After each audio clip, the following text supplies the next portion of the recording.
The Miami Marlins left some intriguing prospects unprotected from the Rule 5 draft, and I'm going to get into why that was the case.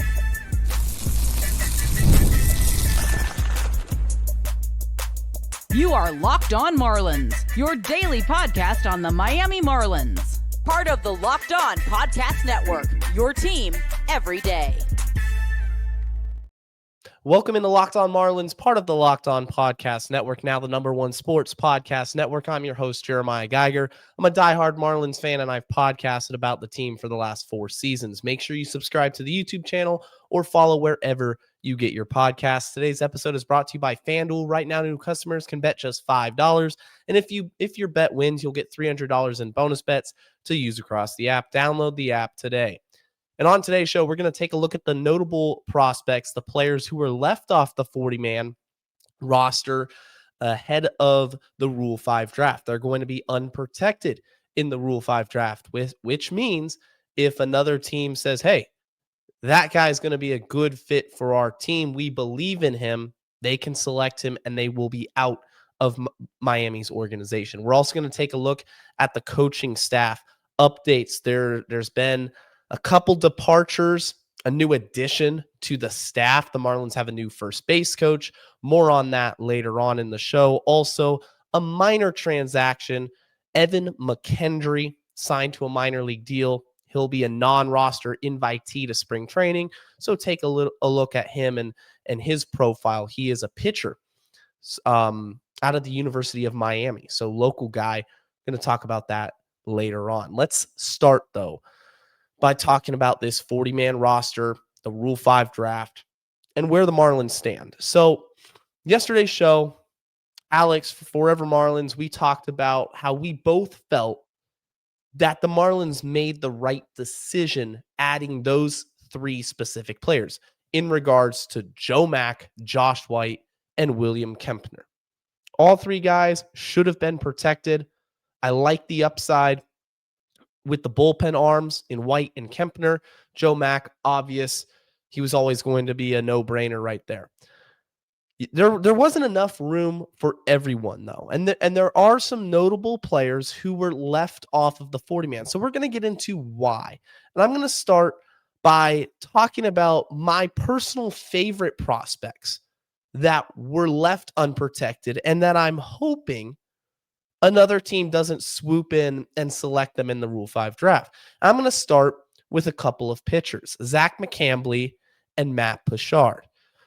So Matt Pushard probably could have gotten an audition in the major leagues last season. He had a really good year for AAA Jacksonville. He's a hard-throwing right-handed pitcher, big dude, 6'4", 250 pounds. And he had a good season for the Jumbo Shrimp. He had an ERA of 3.61 in 62 1/3 innings, struck out 73. So there is some swing and miss stuff there.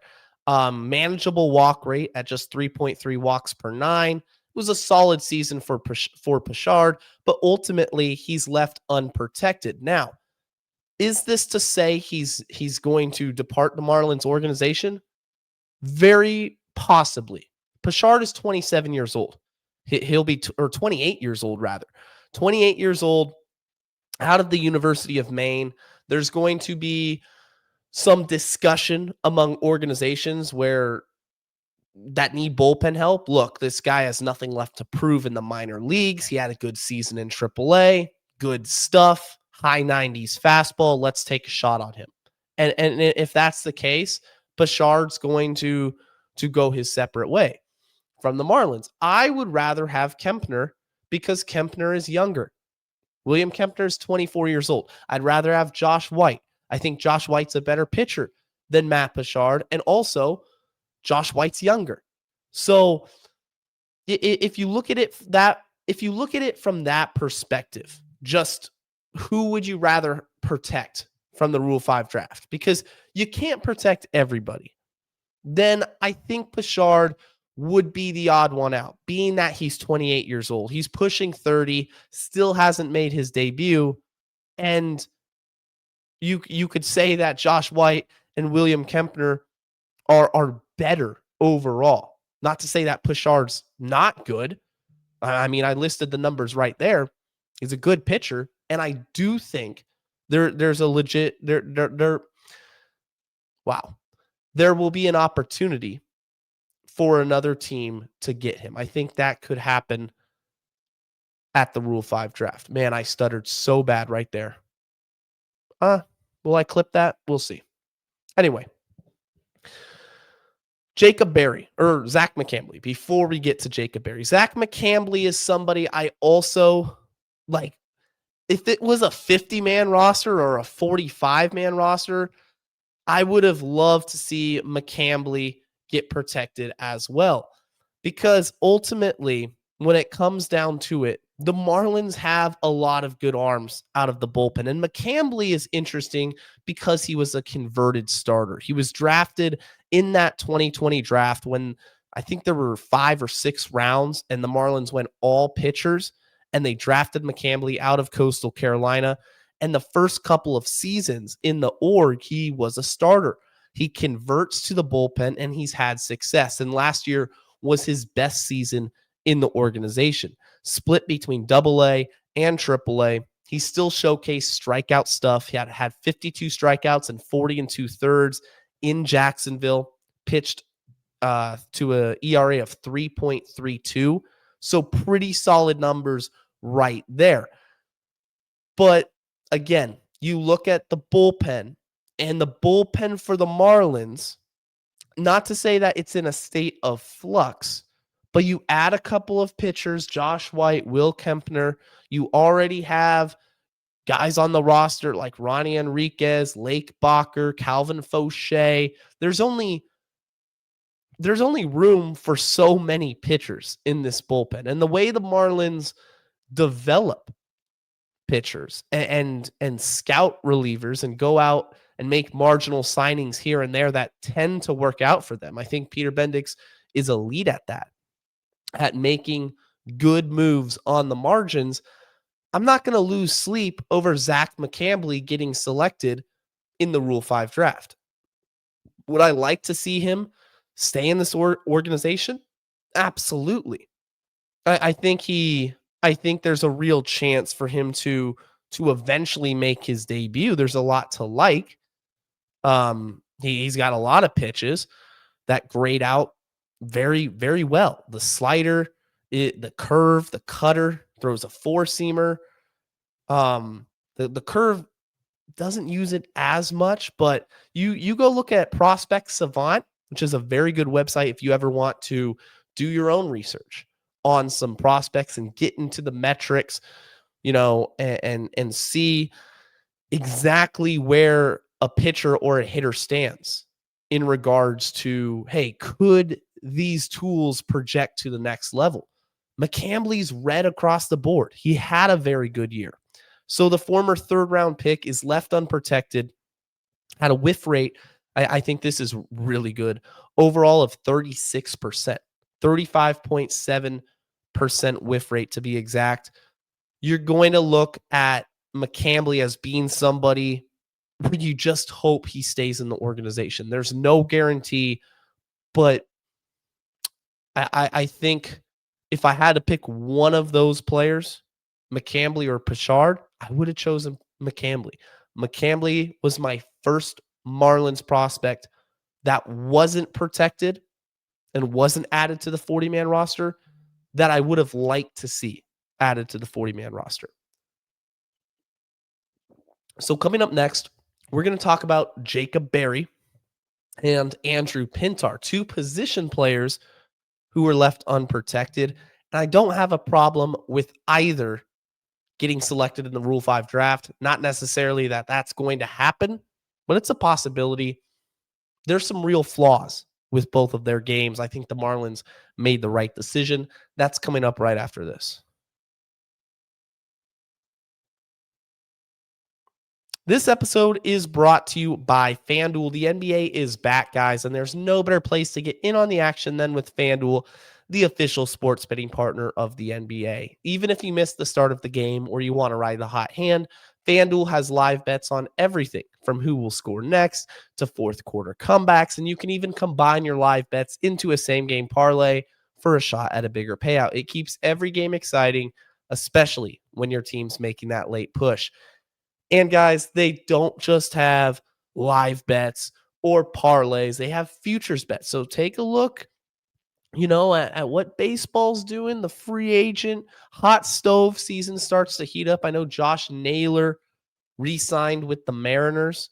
So the Mariners, if you think they're going to be a favorite in the AL West next season, you could go ahead and put a futures bet on them. The Marlins, of course, think about those World Series picks also as the season gets closer, because right now FanDuel is giving new customers $300 in bonus bets when your first $5 bet wins.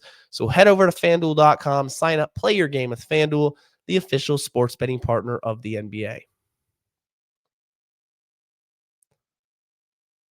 Thank you for making Locked On Marlins your first listen of the day, and thank you for making Locked On the #1 sports podcast network. Also, guys, we're going to have an Everydayer Club coming up in the works here in the next few weeks, so stay tuned for that. We're going to start to promote that on the show. Jacob Berry, Andrew Pintar, 2 players who were left off the 40-man roster. I don't have a problem with it. I'm going to start with Jacob Berry pretty quickly. I talked about him to wrap up yesterday's show, but I felt like I had to talk more about Berry because he was a first-round pick. And the Marlins' history of draft picks, it just tends to not work out over the last half decade or so. And add Berry to the list of draft picks that at least this point in time, I don't want to label them as busts, everybody as draft busts, but certainly not what you expected when you draft Jacob Berry with the 6th overall pick. The thing is with Jacob Berry, he's played in a good chunk of games now at the AAA level. 148 games to be exact. And this is the last half of 2024, the entirety of 2025. And there's been some positive results. If you look at the numbers, I know he started off really slowly in 2025 and struggled for the first month or so, month and a half before heating up. He can't play defense. There's no scenario in which you're going to choose Jacob Berry to be your third baseman of the future over Graham Pauley or Connor Norby, or your second baseman, or your first baseman. I mean, your outfield is set. There's no room for Berry, and he doesn't hit enough to justify giving him a shot at this point. He's not going to be the designated hitter. I think one of the parts of his game that isn't talked about enough is that while, yes, Berry had a good season last year, he also has limited power. And to me, that's indicative of, hey, when the Marlins left him unprotected, that's a big thing. 17 home runs the last 2 seasons, or 19 home runs the last 2 seasons. I mean, that's over 250 games, and he's not hitting 15 homers. Had 8 homers last season, hit 261. Jeez, he's not a power hitter. He's not going to hit 300 at the next level. Can't play defense. I think he's a decent AAA player. And maybe he's a depth piece if he goes unselected. And if guys get injured, things go real south, you're going to see him get a chance. But when I look at his profile, I just don't see where he fits into the Marlins plans at all. Andrew Pintar is a player who I had real high hopes for. Now, he came over in that trade with the Diamondbacks last season at the deadline. I think it was a few days before the deadline, actually, where the Marlins sent AJ Puck to Arizona in exchange for Davison De Los Santos. Andrew Pintar was also a secondary piece in that trade. And I liked Pintar. The speed was elite. It still is elite. He's in the 86th percentile when it comes to his speed. Some pretty good contact. Issue is with Andrew Pintar, he's limited with his power, and he strikes out a ton. A ton. He had a 29.5% strikeout rate a season ago in AAA, which against right-handers, and I should have pulled up the numbers for this, I think it just skyrockets. Actually, let me see right here. Andrew Pintar's strikeout rate against righties, because Pintar is an elite defender with that speed, and you love that. You absolutely love that. You want to see that continue. He's going to give you value in the outfield. He could slot right in and play center. He could steal you a bunch of bases. But if he's not hitting and he's striking out this much in AAA, well, I just think there's going to be some major concerns with him at the next level. So for Pintar, a team could look at him and say, "Oh, well, his defense is so good. We're willing to take that into consideration, the strikeout rate, and work with him." Okay, then he'll get selected in the Rule 5 draft. If not, then he's going to have another year in the Marlins organization to try to figure that out, because a contact hitter who's striking out at 30% of the time, yeah, it's probably not the best combination right there.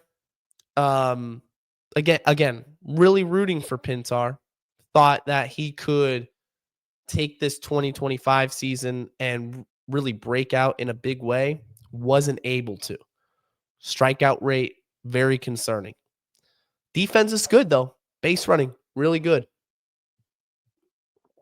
But you can find fast, speedy defensive players who give you that part of the game and strike out a lot less.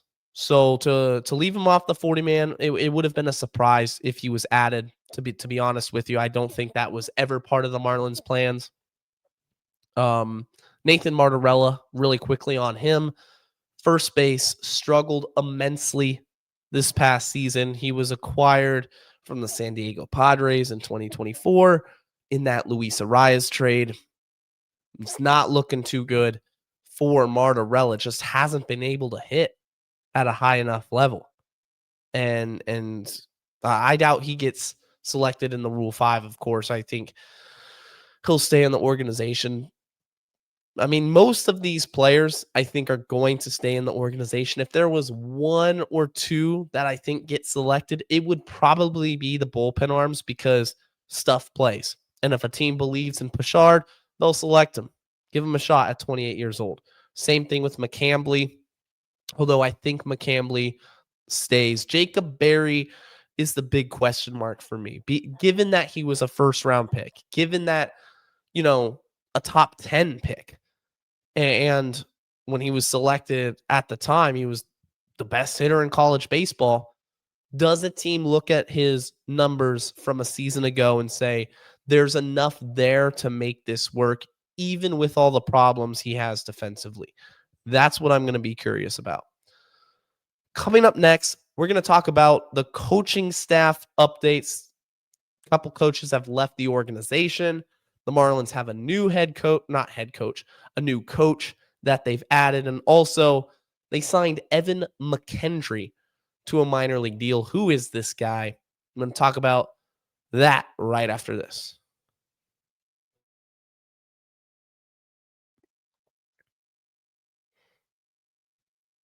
Make sure you're subscribed to the YouTube channel. Follow the show wherever you get your podcasts, free and available.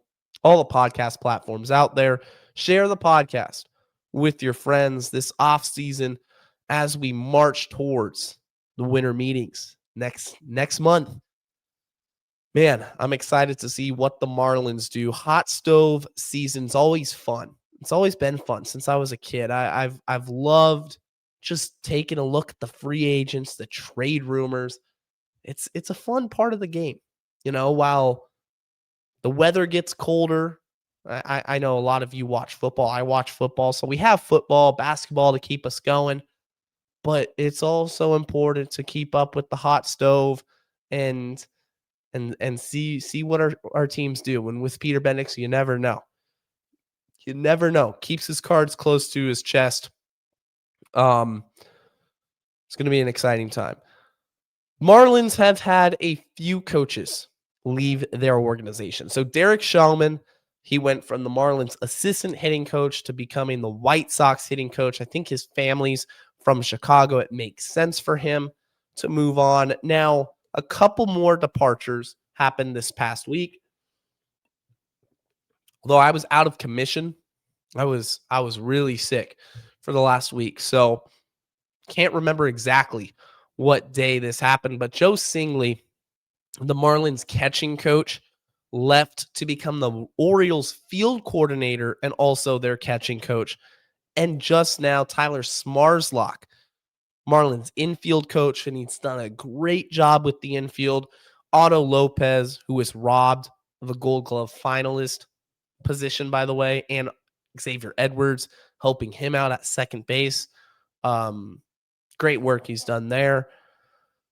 He departs to the Washington Nationals, where he'll be the field coordinator. So Tyler Smarslok, who is also the Marlins first base coach, is no longer with the organization.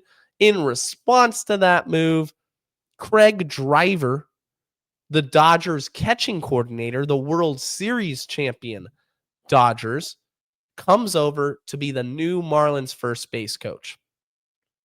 And he's a former catcher. So I'm wondering what responsibilities he's also going to have with the catching staff and that room, in addition to being the first base coach. No word right now as to if he's going to be the infield coach. I'm sure we're going to get more clarity in the next couple of weeks. Maybe there's going to be some more hires. I'm excited for Driver because, again, he comes from a winning organization. And when you have Clayton McCullough come over from the Dodgers, you have Craig Driver come over from the Dodgers, that's an organization that knows how to do things at a really high level. Back-to-back World Series champs. So even if it's just in a role that isn't looked at super importantly, he's just a first base coach. No, these things matter. The lessons he learned in LA matters. Different personnel, of course. It's going to be a different experience, a different challenge. But the fact that he was also a catcher, I'm hoping he's going to have some duties working with the Marlins catchers, Liam Hicks, Augustine Ramirez, eventually Joe Mack. Still haven't seen anything on that.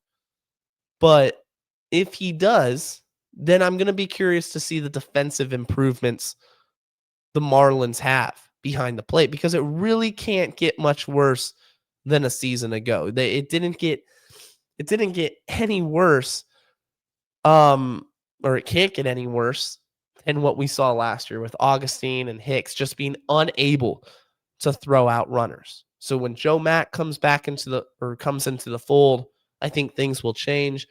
But for Driver, working with them would be huge. And there's this tweet I saw from Christina De Nicola, of course, the beat writer for the Marlins on MLB.com.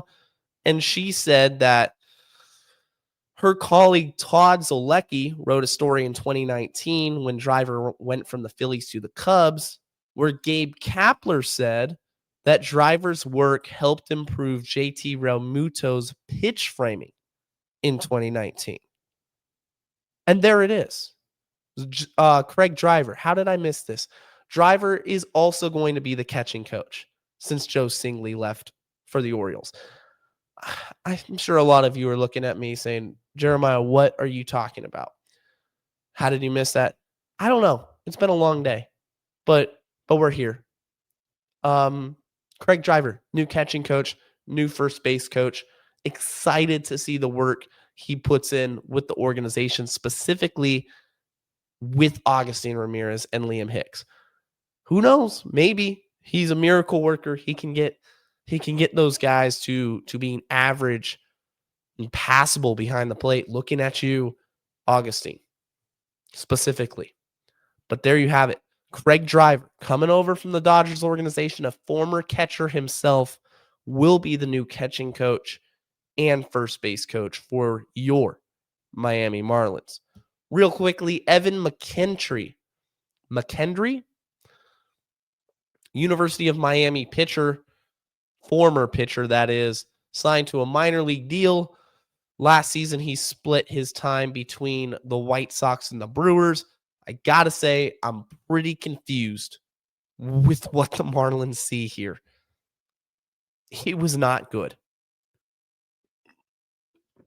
ERA of 5.26 in the minor leagues, an 87 and a third. An even worse FIP of 5.59. 16.1% strikeout rate. His fastball got crushed. He has a deep arsenal, throws a four-seam, a change, a cutter, a sweeper, a sinker, mixes in a curve, but none of those pitches especially stand out. And he throws really, really soft. About 90 miles an hour on his fastball. Again, a minor league deal, so nothing guaranteed there.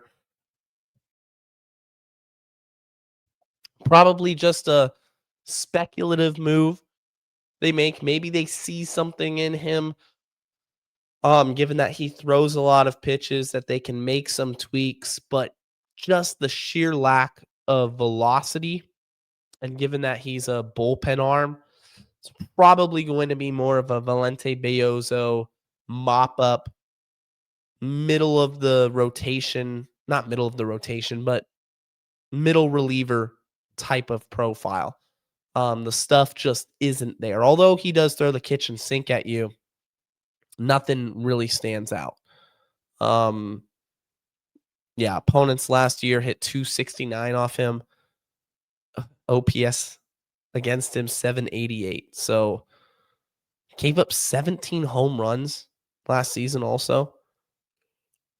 Peter Bendix, coaching staff, work your magic, because local guy from the University of Miami, maybe his career's rejuvenated here, and he balls out in spring training and wins a job. I don't see it. I don't see what the Marlins see. That's going to do it for today's edition of Locked On Marlins. I appreciate everybody tuning in. Until next time, stay safe, stay locked on, and let's go fish.